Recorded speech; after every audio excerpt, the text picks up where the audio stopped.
So, meron ako ditong withdrawal na 21K. Ito, like this one. So, amounting to 355 USDT. And nasa 21K guys.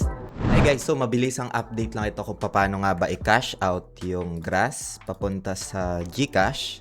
So, may mga nagtatanong sa atin neto kaya bibigyan natin dito ng insights, update sa video natin today step by step, no? So, gagamit lang tayo dito ng isang application para ma-cash out yung Grass ninyo na allocation papunta sa GCash guys, no? Or sa mga e-wallets, no? So, bago tayo dito magsimula, kung hindi nyo pa na-like itong video na ito, please like this video first, subscribe nyo yung YouTube channel natin, turn on bell icon para ma-notify kayo dito sa mga updates natin na ginagawa sa ating YouTube channel guys, no? So, dito nga mabilis ang steps na lang, no? So, itong app, yung ginagamit natin, feel free to check na lang. Pwede nyong puntahan sa pinaka-description ng video na ito para mapuntahan nyo at para na rin makaiwas sa mga phishing links online guys, no? So dito meron na kagad ticker or pair ng Grass. Meron na ring P2P or pwede mong i-withdraw kagad yung pinaka Grass allocation mo papunta sa e-wallets or GCash guys, no? So kung sakali man na na-claim mo na yung pinaka Grass allocation mo like USDC, ay punta ka lang dito sa my assets guys, no? Ayan. And then select mo lang itong deposit. It depends yan guys, no? Kung Grass alone meron naman, so select mo lang itong deposit and then deposit cryptocurrency. Search mo lang dito. So for example, yung Grass, no? Ayan, so select mo lang siya, Grass. So during Epoch 1, yung network neto or during airdrop 1 pala, sorry, ang pinaka-network niya is Solana, no? So, meron pa ditong, ayun, isa lang. So, Solana. Ito yung pinaka-address ko sa Grass. So, ikakopy ko lang yan. And pupunta lang ako doon sa pinaka-dashboard ko. And isi-send ko lang dito, guys, no? So, kung sakali man na USDC, so, back muna tayo dito. Search lang natin. So, USDC,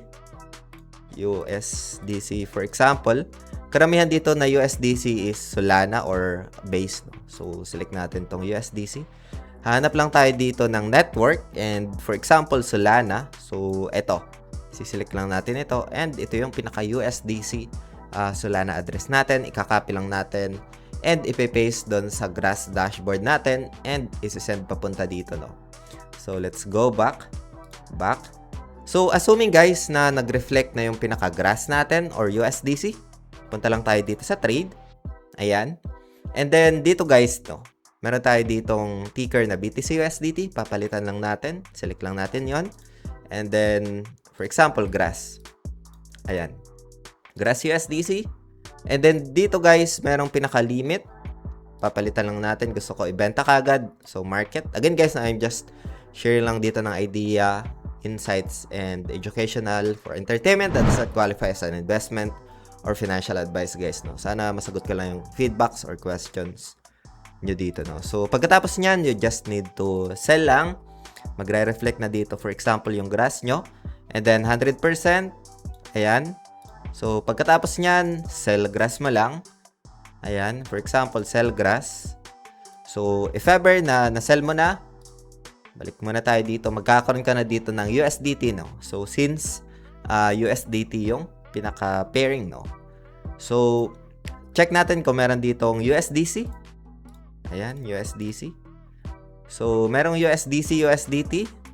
Pwede natin i-select yan. Kung USDC naman, pwede mong ibenta yung pinaka-USDC na yon, 100% for example, at magiging USDT guys, no? So, sa P2P, meron na kagad dito sa taas. If ever na napuntahan mo itong trade, so, punta ka lang dito sa taas sa P2P. Ito yung next step para ma-withdraw mo yung pinaka USDC mo or Grass, no? So, if ever na naging USDT na, so select mo lang dito. Ayan, USDT, select mo lang.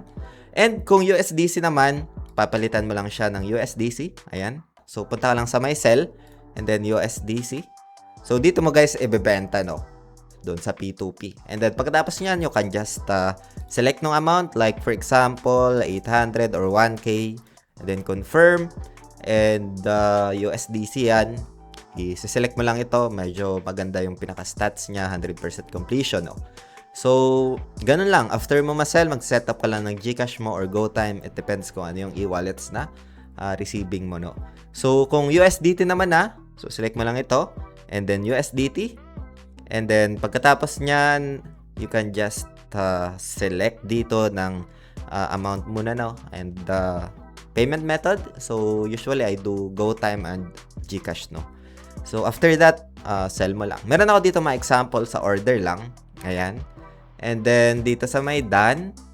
So, meron ako ditong withdrawal na 21K. Ito, like this one.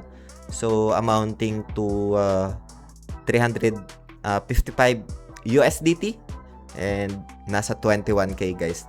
So, yun. Ganun lang yung pinaka-process dito. Kung paano i-withdraw yung pinaka-grass ninyo. Gamit itong application na ito, guys, no? So, madali lang naman. Feel free to comment kung meron kayong mga feedbacks or questions. Sasagutin ko yan dito sa video natin today, no? And kung meron pa kayong mga gustong itanong, just feel free to comment lang sa comment section ng video na ito. Maraming salamat ulit, guys, sa panunood. Hope this video helps. If you find this video interesting, please like and subscribe yung YouTube channel natin.